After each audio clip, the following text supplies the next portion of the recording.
The NFL Combine is here. And in a way, to a lot of people, the NFL Combine is the beginning of the pre draft process. Where to me, the NFL Combine signals the climax of the NFL draft process, right? The Senior Bowl usually kicks it all off, and then the combine happens, and then you trickle out into pro days and individual meetings and speculation until the draft starts. But the combine's really one of the last weekends where you're going to see a lot of things change in a couple of days when it comes to the draft. It's more or less where the draft starts to materialize and stabilize into what it will be presented as by the time that you get there. And one of the things that makes the combine this is because they have these drills, right? They have weigh-ins, they have measurements, interviews, which are usually the most important part, and then on-field drills to make sure that for whatever position you are on, you live up to whatever threshold is expected athletically of that position group. Now, I have some questions coming into the combine, starting on-field workouts today, about certain players and questions that will be had, right? Like, for example, a lot of people were concerned about Abdul Carter's weight. Now, he hasn't officially weighed in yet, but he himself said he's at 248 pounds while recovering from a shoulder injury, which I find to be a pretty good weight for him. I know some people were excited just because they don't like Abdul to dunk on him because he was under 250. But I'm assuming he lost a couple pounds, not being able to work out heavily because of the shoulder injury. When you recover, you lose some weight. It's usual. 4 or 5 pounds will be within the realm of regular expectation there in a couple of months. So he can easily put on, be it 242, 255, 252, or whatever you need him to be. Either way, high 240s is a pretty good place for him to be. The only way you would really be worried about Abdul Carter is if he were like at 230 something or light 240s and did not look like he can pick up weight or demonstrate the ability to pick up or drop weight. That's not a concern with Abdul. I'm pretty sure if he ever needs to pick up weight, he can get to 270 by like a 30 of his career. Weight is a non-factor with Abdul. Anybody complaining about Abdul's weight or telling you he can't play the end, like, no disrespect to those people, but like, I just don't think they know what they're talking about, or at least they're using old metrics to determine what it is that Abdul can do. Again, Abdul is not a guaranteed to be a hit in the NFL, but he is a pretty damn good prospect. And if he goes 1, if he goes 2, well worth those 1 and 2 selections. No doubt about it. Like, I think everybody has him pretty much 1, 2, or 3 on their board, pretty much unanimously, which tells you the quality of prospect that Abdul Carter is. Now, quality of prospect and quality of NFL player, those two aren't 1-to-1. A lot of good prospects haven't turned into great players, but usually good prospects turn into at least good players. And I think Abdul will at least be a good player. So wait for like somebody like Abdul, not as concerned about. But Travis Hunter, depending on what position you see him as. If you see him as a wide receiver, the weight's going to matter, right? If he goes in there and he weighs like 160, that's a massive concern, right? If he's only going to play DB, the weight is a little bit less of a concern. You're just going to already and automatically just discount him as ever being an effective tackler in the league, right? So Travis Hunter, I think for the size, not size concerns, that's not the right way to put it. The injury concerns that you have with Travis, like I think that's the thing that puts Travis firmly behind Abdul in my eyes is I don't worry about Abdul getting nicked up or not being available. With Travis Hunter, I have massive concerns about him being able to stay available. He just hasn't been able to do it as consistently throughout his career. So weight is a thing that I would like to see him weigh in at a good weight here. Probably, he's probably going to be under 200. I don't expect him to be at 200, but as long as he's over 185, I think I'm good. Travion Henderson's another one where I'm like, I need him to be about 215 at the very least. I don't know what he's going to weigh in at. He has a slender build, which has me worried about if he's going to be able to pick up bulk in the NFL and the way he plays. He might just have to be a little bit lighter. His only flaw really is injury concerns. Like, he just hasn't been the most consistently healthy guy at Ohio State. So if he can come in at 215, 220 and still run the way that he runs and showed at Ohio State, then I think you feel a lot more comfortable about that. If he comes in 205 or sub 200, then you have massive concerns about if he can stay healthy. Other guys that I think have a weight, the weight weigh-in will matter. Shedeur Sanders, I don't know who's going to do weigh-ins. I don't think he's going to do it. But if he does do it, it can alleviate a lot of concerns. So what I've heard with Shedeur is that last year for Colorado, he weighed in like 180-something pounds, which is very light for a quarterback, especially a quarterback above 6 foot. That's concerningly light. Like, I think Kyler Murray might have came in at like at least 205, or maybe Kyler Murray came in under 200, but he's 5'9". Somebody sub 6 foot, it's not as big of a deal, but over 6 feet, that's kind of concerning to me. The fact that he's not, if he chooses not to weigh in, that's a red flag. Well, not a red flag. I think that's a little harsh. That rings a bell for me. And seeing how it seems like Shedeur's stock has dropped a little bit, I feel like he's not going to weigh in. And if he doesn't weigh in, I think that's a problem, because this is a question you can answer really well, right? If people are worried about you being under 200 pounds, just weigh in over 200 pounds and it's over with, right? But if you don't want to weigh in, then you're basically confirming that, yeah, he is sitting at like 185. And for a pocket passer that wants to roll around in the pocket like he does, I don't feel great about that. Play style wise, I like him, right? But we're talking about Bryce Young's size. But is he taller than Bryce? He's taller. Bryce like 5'10". He's like 6'1". So taller than Bryce, but just as thin as Bryce. And that's concerning. Now, the one thing I will say with Shedeur is it hasn't seemed like the lack of weight has affected his ability to stay on the field in college. But staying on the field in college and the NFL are just two different things. So wonder if he's going to weigh in, what he does weigh in at. With Will Howard, I kind of just want to see what his hand size is. I'm pretty sure he's going to come in at like 9.5. That's my prediction if he measures his hands. 9.5-inch hands. I am concerned that he might have small. Like, I'm trying to figure out how somebody as big as Will Howard throws not a little bit better than he does. And I'm wondering if hand size is a factor for him. If we're talking about guys who need to kill the interview, Jackson Dart, Will Howard are going to be guys who, if they rise, it's going to be because of the interview.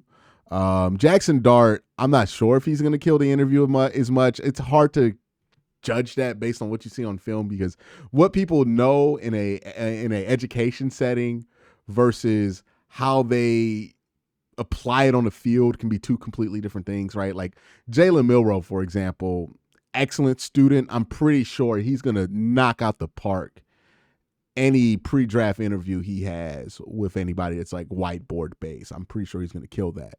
But like Jackson Dart, I don't know. Will Howard, I'm pretty sure he'd be fine there.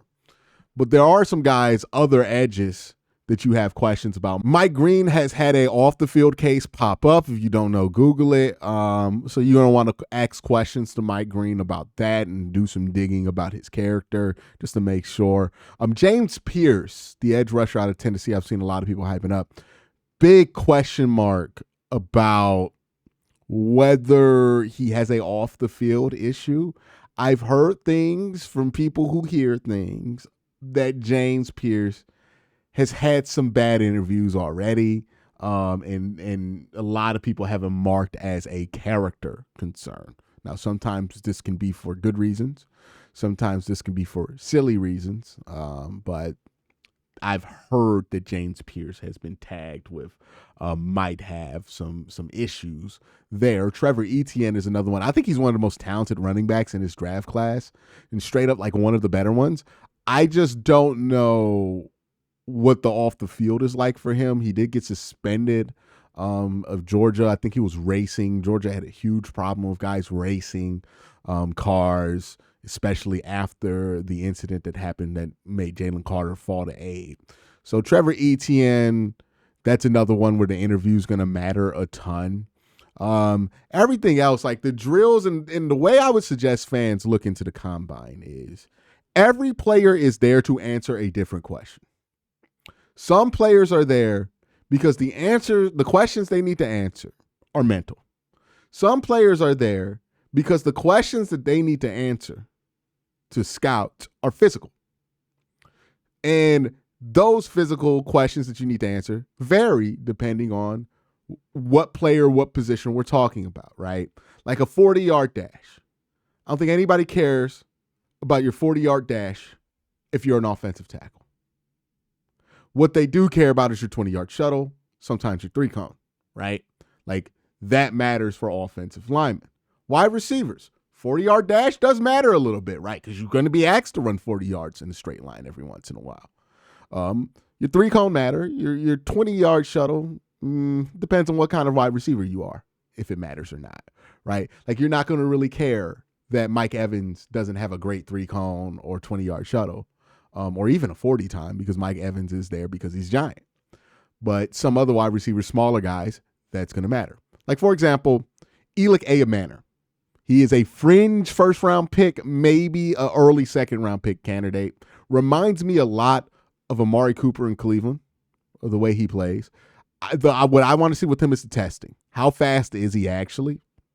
How smooth are his hips? How fluid is he as an athlete? Because I don't think you got to see a great variety from him because his quarterback play at Stanford was terrible.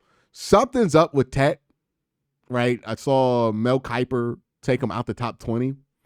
That's not a coincidence. Something's up there. I don't know what is up with him, but you got to watch Tet this weekend to see what's going on with him. But that's how I take in the combine, right? That's how I would suggest that you prepare for the combine, is to not get too keyed in on who runs the fastest 40, but ask yourself, when you watch these guys in college football, what do you worry about being a weakness for these guys? And what really does matter about how they play? If it's a mental thing, if you're worried about their character, those interviews are going to matter, right? If you're worried about their physical build, the measurements are going to matter a ton. If you're worried about overall athleticism, like I think Shedeur not doing anything at the combine, like I hope he's confident that he's going to go in the top 5, because if I'm a team and I'm looking to draft Shedeur, like I want him to go in the combine and run these drills, because the athletic ability, like if he can run a 4.7 and he can run a good shuttle and a good 20-yard, then that's going to significantly make me feel better about drafting him than seeing him throw at his I don't care if he throws. I know that Shedeur Sanders can throw. He can throw his ass off, right? He's going to throw at the pro day. It's going to look amazing. It's going to look beautiful. But that's not the question that I have with Shedeur. I don't care about that. Don't sell me your strengths in your pro day or your draft combine. And I guess I'm rant alert. I'm just going to go on a rant real quick. I'm sorry. I am so tired of this play it safe mindset that agents and players have fallen into when it comes to the pre-draft, where they only want to showcase strengths in the pre-draft process. And I don't think this does you justice as a prospect. I don't think it does the teams justice as teams try to evaluate them. I don't think it does anybody any good.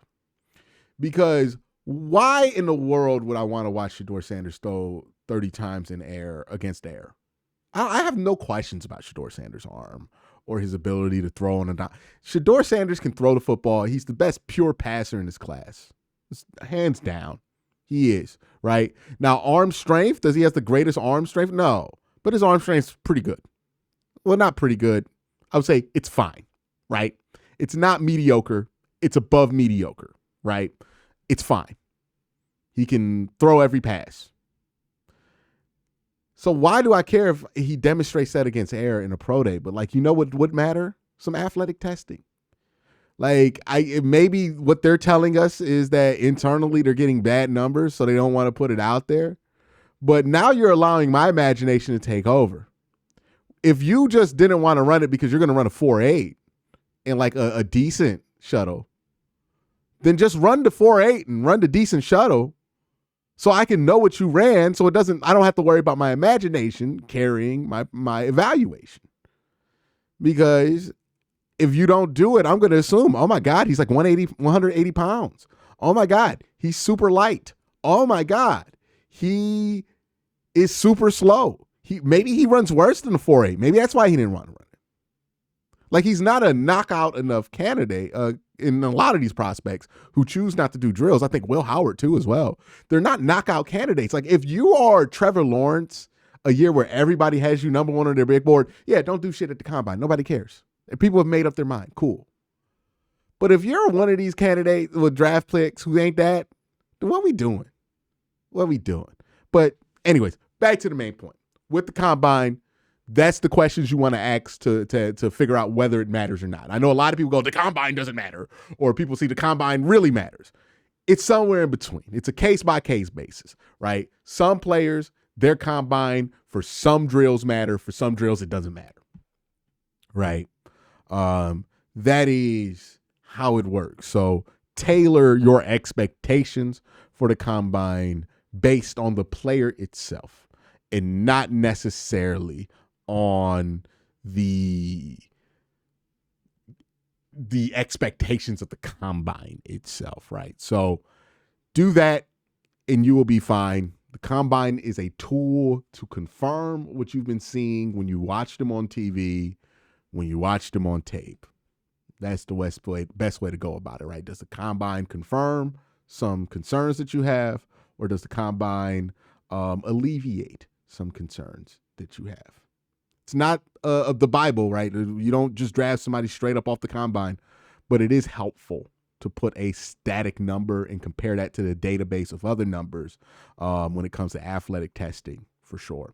So y'all let me know who you think's going to do crazy in the combine, what you're looking forward to in the combine, what combine things are you keeping a close eye on in the comment section down below. Y'all have a great day. Have an even better night. Peace.